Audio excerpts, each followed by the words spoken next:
Hello दोस्तों, good morning all of you. मैं आपका दोस्त Hemant Gaur IT online education में आपका बहुत बहुत स्वागत है।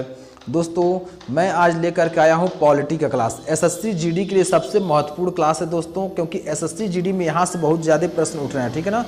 एसएससी जीडी में दोस्तों, एसएससी जीडी में पॉलिटी से बहुत ज़्यादा प्रश्न उठ रहे हैं, ठीक है ना दोस्तों। एसएससी जीडी में दोस्तों पॉलिटी से बहुत सारे प्रश्न उठ रहे हैं, ठीक है दोस्तों। तो पॉलिटी का मैं आज क्लास लेकर के आया हूं, और पॉलिटी में दोस्तों मैं संविधान से, अनुच्छेद से संबंधित बहुत सारे प्रश्न कराऊंगा, क्योंकि ये एग्जाम में बहुत ही महत्वपूर्ण प्रश्न हो रहे हैं, ठीक है। तो दोस्तों हमारे वीडियो को एंड तक देखें, क्योंकि जब एंड तक देखेंगे तभी आपको सारे प्रश्न समझ में आएंगे, और आप एग्जाम में जब जाएंगे बैठेंगे तो सारा एग्जाम में प्रश्न को करके आएंगे, ठीक है।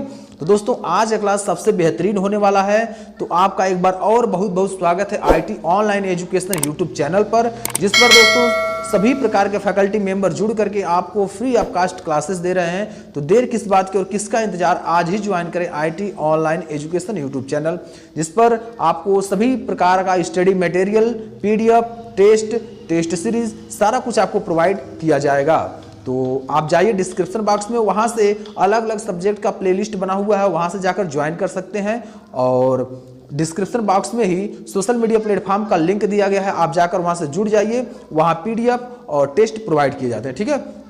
चलिए तो दोस्तों और भी सभी हमारे टीचर हैं जो आपके लिए नित्य प्रति मेहनत कर रहे हैं, नोट्स बना रहे हैं, पीडीएफ बना रहे हैं और आप तक पहुँचा रहे हैं। तो आपको एक काम तो करना होगा कि अधिक से अधिक, अभी चैनल ये नया है, ये यूट्यूब चैनल नया है, तो आप अधिक से अधिक लोगों तक पहुंचाएं, अपने उन लोगों तक पहुंचाएं जो लोग तैयारी कर रहे हैं या किसी कारणवश तैयारी से पीछे रह जा रहे हैं, हट दूर हो जा रहे हैं, तो उन तक पहुंचाएं ताकि उनको भी इसका लाभ मिल सके, ठीक है।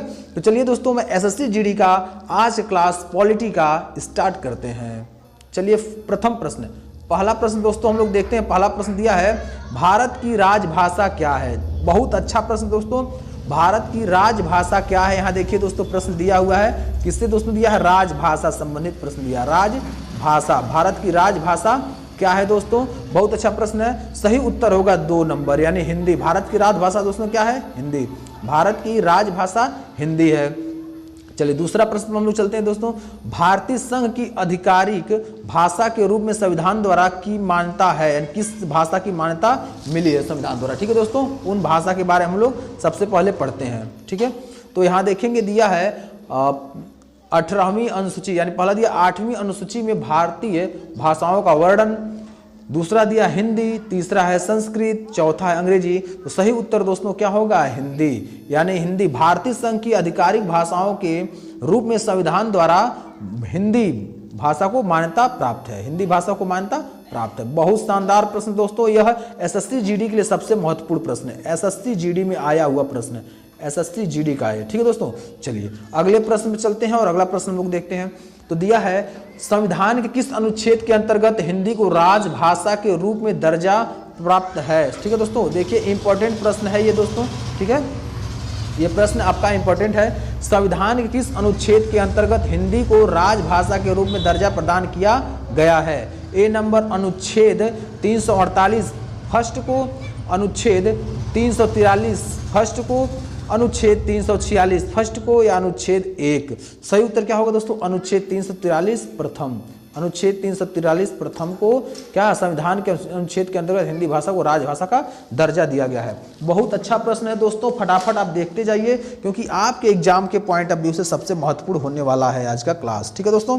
चलिए अगला हम लोग देखते हैं, अगला प्रश्न की बात करते हैं। तो अगला प्रश्न जो दिया हुआ है, भारत में संघ राज्यों का प्रशासन होता है, भारत में संघ राज्यों का प्रशासन होता है, ये आपका प्रश्न है। ए राष्ट्रपति द्वारा, बी आपका उपराज्यपाल, सी गृह मंत्री, और डी नंबर प्रशासक द्वारा। तो सही उत्तर दोस्तों क्या होगा, ए, यानी ए मतलब राष्ट्रपति द्वारा। किसके द्वारा, राष्ट्रपति द्वारा। किसके द्वारा दोस्तों, राष्ट्रपति द्वारा, राष्ट्रपति द्वारा, ठीक है दोस्तों, राष्ट्रपति द्वारा, ठीक है ना। ये बहुत अच्छा प्रश्न है दोस्तों एग्जाम के पॉइंट ऑफ व्यू से, ये राष्ट्रपति द्वारा होता है, ठीक है, प्रशासन। चलिए अगला नंबर 5वां प्रश्न हम लोग देखते हैं। केंद्र शासित प्रदेश पर किसका शासन होता है। दोस्तों फटाफट इसका आंसर दीजिए, केंद्र शासित प्रदेश पर किसका शासन होता है, केंद्र शासित प्रदेश पर किसका शासन होता है।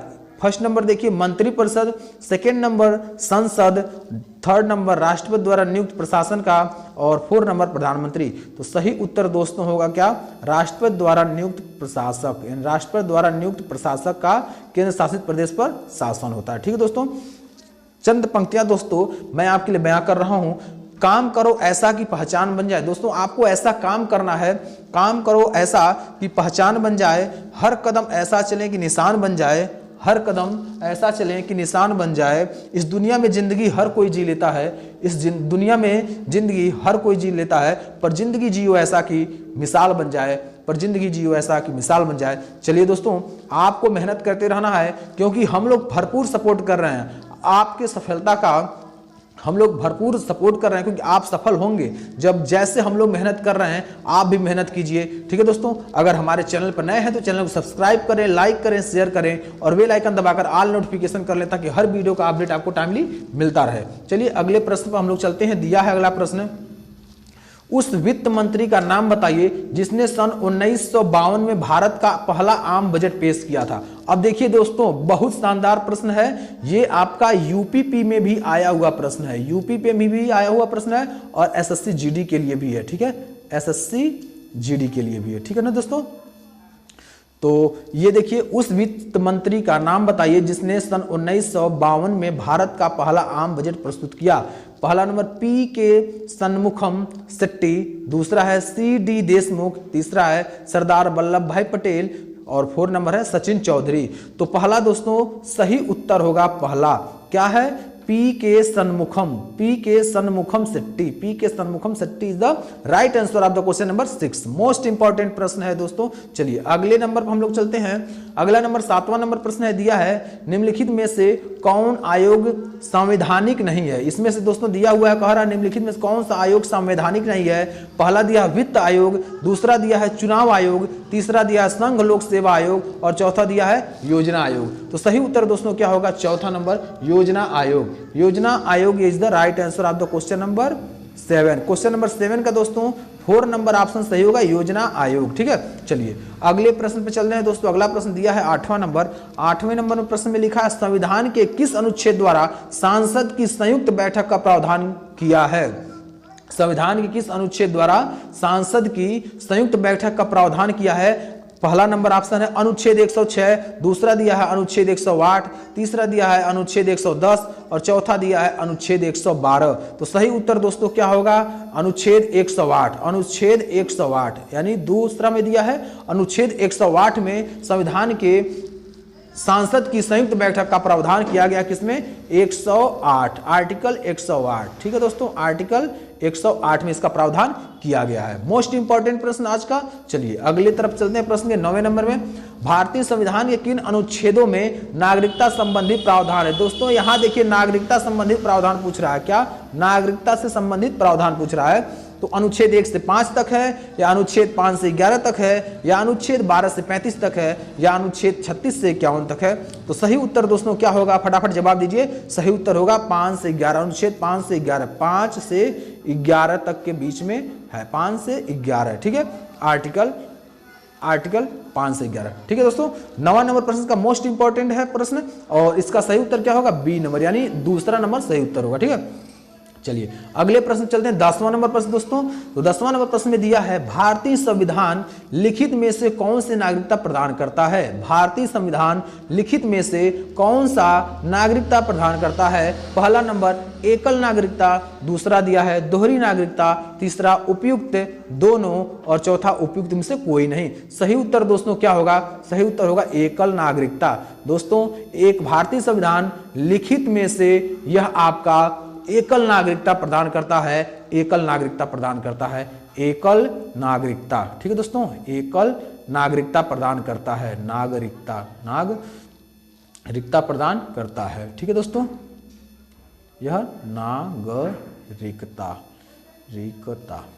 प्रदान करता है। ठीक है दोस्तों, तो दोस्तों आप हमारे चैनल पर अगर नए हैं तो चैनल को सब्सक्राइब करें, क्योंकि यह चैनल आपको एनर्जी प्रदान करता है, आपको नए नए एजुकेशन के क्षेत्र में जो क्रांतियां आ रही हैं उसके बारे में बताता है, और आपको स्पेशल जो बैचेस चल रहे हैं उसकी तैयारी कराता है, चाहे वो एसएससी जीडी का हो गया या यूपीपी का हो गया, सीटेट का हो गया या यूपी टेट का हो गया। दोस्तों सभी बैचेस स्टार्ट हो चुके हैं, तो देर किस बात की और किसका इंतजार, आज ही आप शेयर करें अपने मित्र, रिलेटिव और रिश्तेदारों के पास, ताकि वो भी इस चैनल से जुड़ सकें। और ये चैनल नया है, आपके सपोर्ट की आवश्यकता है। जिस प्रकार हम आपका सपोर्ट कर रहे हैं वैसे आप भी हमारा सपोर्ट करिए, तो शायद हम लोग आगे बढ़ें और आप भी आगे बढ़ेंगे। ठीक है, तो कुछ पंक्तियां मैं आपके प्रोत्साहन के लिए बयां कर रहा हूं। अपनी संजीदगी को यूं ही बनाए रखें, अपनी संजीदगी को यूं ही बनाए रखें, उत्साह का दिया हमेशा जलाए रखें। चलते चलते एक दिन मंजिल मिल ही जाएगी, चलते चलते एक दिन मंजिल मिल ही जाएगी। आगे बढ़ने का हौसला बनाए रखें, आगे बढ़ने का हौसला बनाए रखें। दोस्तों अगर हमें जीत हासिल करना है तो अपने हौसले को बुलंद करके चलना है, क्योंकि आप देखते हैं एक पतंग किस तरह अपने आसमां की ऊंचाइयों को छूता है, अपने आसमां की ऊंचाइयों को छूता है। उस ऊंचाई को छूने के लिए हमें नित्य प्रति मेहनत करना होगा, मेहनत करना होगा। तो चलिए हम लोग अगले प्रश्न पे चलते हैं। 11 नंबर प्रश्न दिया है, मौलिक अधिकार संविधान के किस भाग में वर्णित है? मौलिक अधिकार संविधान के किस भाग में वर्णित है? इसका सही उत्तर दोस्तों बताइए। भाग 2, भाग 3, भाग 4, भाग 6। तो सही उत्तर दोस्तों होगा भाग 3। भाग 3 में मौलिक संविधान का क्या है? मौलिक अधिकार का वर्णित है, यानी वर्णन है भाग 3 में। किसमें? भाग 3 में। ठीक है, भाग 3 में। ठीक है, चलिए अगले प्रश्न पे चलते हैं हम लोग। दिया है 12 नंबर में, भारतीय संविधान लिखित में से कौन सी नागरिकता प्रदान करता है? ठीक है दोस्तों, भारतीय संविधान निम्नलिखित, मतलब ये दिया है भारतीय संविधान निम्नलिखित में से कौन सी नागरिकता प्रदान करता है? पहला एकल नागरिकता, दूसरा दोहरी नागरिकता, तीसरा उपयुक्त दोनों और चौथा उपयुक्त में से कोई नहीं। तो सही उत्तर दोस्तों क्या होगा? आप फटाफट इसका जवाब दीजिएगा। इसका सही उत्तर क्या होगा? सही उत्तर दोस्तों क्या होगा? आप इसका फटाफट जवाब दीजिएगा। इसका सही उत्तर क्या होगा? ठीक है दोस्तों, इसका सही उत्तर क्या होगा आपको जवाब देना है। मैं आपको यह होमवर्क देता हूं, आप कमेंट बॉक्स में फटाफट बताइएगा इसका सही उत्तर क्या होगा। 12 नंबर आपका क्वेश्चन है होमवर्क। आपको खुद बताना है कि इसका सही उत्तर क्या होगा। सही उत्तर बताएं, ठीक है ना, सही उत्तर आप बताइए, ये आपको दे रहे हैं, सही उत्तर बताएं, ठीक है ना, सही उत्तर आप बताइए। ठीक है, चलिए अगले प्रश्न में हम लोग चलते हैं। 13 नंबर प्रश्न दोस्तों चलते हैं। 13 नंबर प्रश्न दिया हुआ है, भारतीय संविधान को किसने बनाया? भारतीय संविधान को किसने बनाया? पहला दिया है संविधान सभा ने, दूसरा दिया है ब्रिटिश सांसद ने, तीसरा दिया भारतीय सांसद ने, चौथा दिया है गवर्नर ने। सही उत्तर दोस्तों होगा क्या? सही उत्तर ए नंबर ऑप्शन होगा, भारतीय सभा ने, संविधान सभा ने। क्या? संविधान सभा ने बनाया। कौन? संविधान सभा ने बनाया। कौन? संविधान सभा ने बनाया। दोस्तों आपके लिए दोस्तों इतना मेहनत कर रहे हैं हम लोग, तो आपको मेहनत करना पड़ेगा, क्योंकि आप अगर विजयी होंगे तो समझ लीजिए कि पूरा परिवार आपके खुशी में झूम उठेगा। अगर आप सोचिए कि आप और आपके बगल का ही एक लड़का, दोनों लोग मेहनत कर रहे हैं और पढ़ाई कर रहे हैं, अगर आपके बगल वाला लड़का हो जाता है तो आपके पिताजी क्या कहते हैं? आपके पिताजी कुछ नहीं कहते हैं। अगर बगल वाले के पिताजी आते कहते हैं क्या मैं तो अपना शेर पाला था और मेरा शेर आज गवर्नमेंट जॉब पा गया, क्या आपका लड़का पाया? तो दोस्तों आपके पिताजी वहां क्या कहेंगे? आपके पिताजी कुछ नहीं बोल पाएंगे। लेकिन आप भी अगर मेहनत करके अगर गवर्नमेंट जॉब निकाल लेते हैं तो आपके पिताजी भी कहेंगे आप तो शेर पाले थे और मैं तो सवा शेर पाला था, क्योंकि आज यह भी मेरा लड़का भी आज गवर्नमेंट जॉब निकाल लिया है। ठीक है दोस्तों, तो आप मेहनत कीजिए, मैं आपका सपोर्ट कर रहा हूं, हमारी पूरी टीम आपके लिए लगी हुई है, तो आप कंटिन्यू मेहनत कीजिए। ठीक है, चलिए अगला हम लोग प्रश्न देखते हैं। अगला दिया हुआ है दोस्तों, देखिए अभी आपके लिए हम बात कर रहे थे एनर्जेटिक के, तो आपको मोटिवेशन के लिए रूप में देखिए दोस्तों आ गया, जीवन में अभी असली उड़ान बाकी है, जीवन में अभी असली उड़ान बाकी है, हमारे इरादों का अभी इम्तहान बाकी है, हमारे इरादों का अभी इम्तहान बाकी है। अभी तो नापी है हमने थोड़ी मुट्ठी भर जमीन, अभी तो नापी हमने थोड़ी मुट्ठी भर जमीन, अभी तो नापने के लिए पूरा आसमां बाकी है, अभी तो नापने के लिए पूरा आसमां बाकी है। तो दोस्तों आप कड़ी मेहनत कीजिए, आपके चरणों में आपकी सारी इरादों की जो उम्मीदें बनी हुई हैं आपके चरणों में होगी जब आप कंटिन्यू मेहनत करेंगे हमारी टीम के साथ और खुद मेहनत कीजिए। तो दोस्तों अगर हमारे चैनल पर नए हैं तो चैनल को सब्सक्राइब करें, लाइक करें, शेयर करें और बेल आइकन दबाकर ऑल नोटिफिकेशन कर लें ताकि हर वीडियो का अपडेट आपको टाइमली मिलता रहे। चलिए दोस्तों अगला प्रश्न लोग देखते हैं।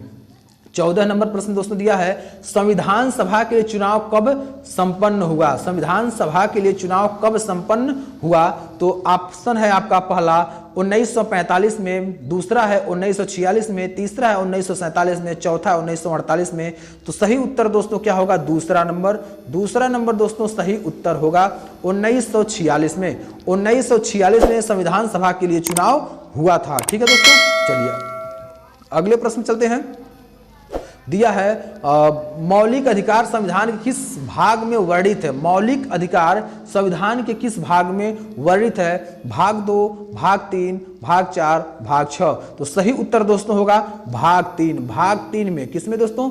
भाग 3 में मौलिक अधिकार का वर्णन है। ठीक है दोस्तों, चलिए अगला प्रश्न लोग देखते हैं। 16 नंबर दिया है, संविधान के किस अनुच्छेद के प्रावधानों के अंतर्गत भारत सरकार द्वारा भारत रत्न, विभूषण आदि का अलंकरण प्रदान किए जाते हैं? मोस्ट इंपॉर्टेंट दोस्तों, IMP जरूर लिख दीजिएगा दोस्तों क्योंकि यह एग्जाम में आया हुआ प्रश्न है।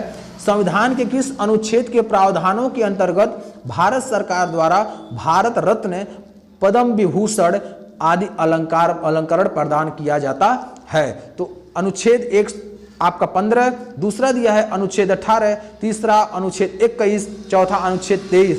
सही उत्तर दोस्तों होगा क्या?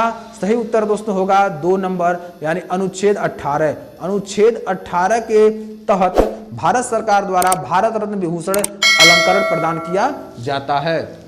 चलिए दोस्तों मैं आगे अगला प्रश्न 16-17 के बाद देखते हैं। 17 नंबर दिया है, संविधान सभा के उद्घाटन अधिवेशन की अध्यक्षता किसने की? दोस्तों बढ़िया प्रश्न है, अच्छा प्रश्न है। संविधान सभा के उद्घाटन अधिवेशन की अध्यक्षता किसने की? तो 1 नंबर में है जवाहरलाल नेहरू, 2 नंबर में है सच्चिदानंद सिन्हा, 3 नंबर में है BR अम्बेडकर और 4 नंबर में है C राजगोपालाचारी। सही उत्तर दोस्तों क्या होगा? सच्चिदानंद सिन्हा। सच्चिदानंद सिन्हा ने संविधान सभा के उद्घाटन का अधिवेशन की अध्यक्षता किए थे। कौन? सच्चिदानंद सिन्हा। तो दूसरा नंबर ऑप्शन क्या होगा? सही होगा। ठीक है दोस्तों, चलिए अगले प्रश्न पे चलते हैं। 18 नंबर प्रश्न दोस्तों दिया है, राष्ट्रपति सर्वोच्च न्यायालय में संविधान के किस अनुच्छेद के अंतर्गत परामर्श ले सकते हैं? सही उत्तर क्या होगा दोस्तों आप बताएं। राष्ट्रपति सर्वोच्च न्यायालय से किस अनुच्छेद के अंतर्गत परामर्श ले सकते हैं? अनुच्छेद 123, अनुच्छेद 352, अनुच्छेद 312, अनुच्छेद 143। सही उत्तर क्या होगा दोस्तों? अनुच्छेद 143। अनुच्छेद 143। अनुच्छेद 143 के तहत दोस्तों राष्ट्रपति सर्वोच्च न्यायालय से संविधान के अनुच्छेद के लिए अंतर्गत परामर्श ले सकता है। सही उत्तर दोस्तों क्या होगा? 4। सही उत्तर दोस्तों क्या होगा? 4 नंबर ऑप्शन अनुच्छेद 143 यानी आर्टिकल 143 के तहत। आर्टिकल 143 के तहत। चलिए अगले प्रश्न में हम लोग चलते हैं। 19 नंबर प्रश्न और 19 नंबर प्रश्न को देखते हैं। किस अनुच्छेद के तहत अवशिष्ट शक्तियां केंद्र के पास हैं? यानी किस अनुच्छेद के तहत अवशिष्ट जो शक्तियां हैं वो केंद्र के पास है? तो पहला है अनुच्छेद 245, दूसरा है अनुच्छेद 246, तीसरा है अनुच्छेद 247 और चौथा है 248। ठीक है, सही उत्तर दोस्तों क्या होगा? 4 नंबर अनुच्छेद 248। अनुच्छेद यानी आर्टिकल 248। आर्टिकल 248 के तहत क्या है? अवशिष्ट शक्तियां केंद्र के पास हैं। चलिए अब दोस्तों आज के सेशन का लास्ट प्रश्न लोग देखेंगे। आज के सेशन का, आज के क्लास का हम लोग लास्ट प्रश्न देखेंगे जो ये भी आपका महत्वपूर्ण प्रश्न है। ठीक है, इस प्रश्न का जवाब आप खुद देंगे। ठीक है दोस्तों, इस प्रश्न का जवाब आप खुद देंगे। ठीक है दोस्तों, इस प्रश्न का जवाब आप खुद देंगे। इस प्रश्न का जवाब आप दोस्तों खुद देंगे। यह आपके लिए है और इंपॉर्टेंट प्रश्न भी है। ठीक है दोस्तों, तो इस प्रश्न का आप जवाब दे दीजिए। देखिए प्रश्न पढ़िए। दिया है, संविधान किस अनुच्छेद के प्रावधानों के अंतर्गत भारत सरकार द्वारा भारत रत्न, पद्म विभूषण आदि अलंकरण प्रदान किए जाते हैं? तो सही उत्तर क्या होगा? अनुच्छेद 15, अनुच्छेद 18, अनुच्छेद 21, अनुच्छेद 23। सही उत्तर जो होगा दोस्तों फटाफट आप बताइएगा।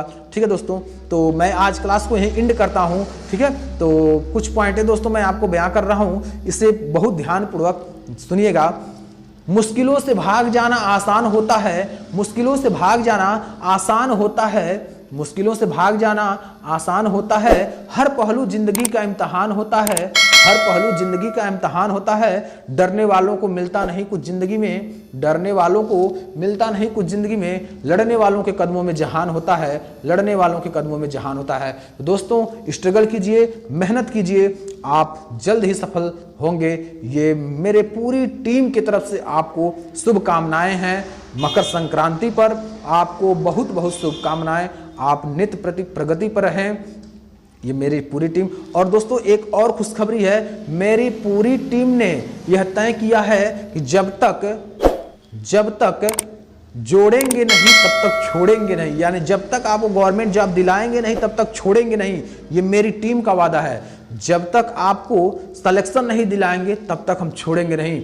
आपको लगातार हम मेहनत कराएंगे, लगातार हम लोग मेहनत करेंगे, आपसे कोई चार्ज नहीं ले रहे हैं। ठीक है दोस्तों, तो आप हमारे चैनल को, अभी चैनल नया है, चैनल आपका नया है तो आप चैनल को अधिक से अधिक शेयर करें। ठीक है दोस्तों, SSC GD का हम लोग चला रहे हैं बैच, तो चैनल को आप अधिक से अधिक शेयर करें। और जब चैनल को शेयर करेंगे तो हमें भी उसका लाभ मिलेगा, ताकि अधिक से अधिक लोग आएंगे तो हम अपनी बात को उन तक पहुंचा सकते हैं। और जब कम लोग रहेंगे तो हम अपनी बात को कितने लोगों तक पहुंचाएंगे, बहुत ज़्यादा लोगों तक नहीं पहुंचा सकते हैं। तो आप अधिक से अधिक चैनल को शेयर करें।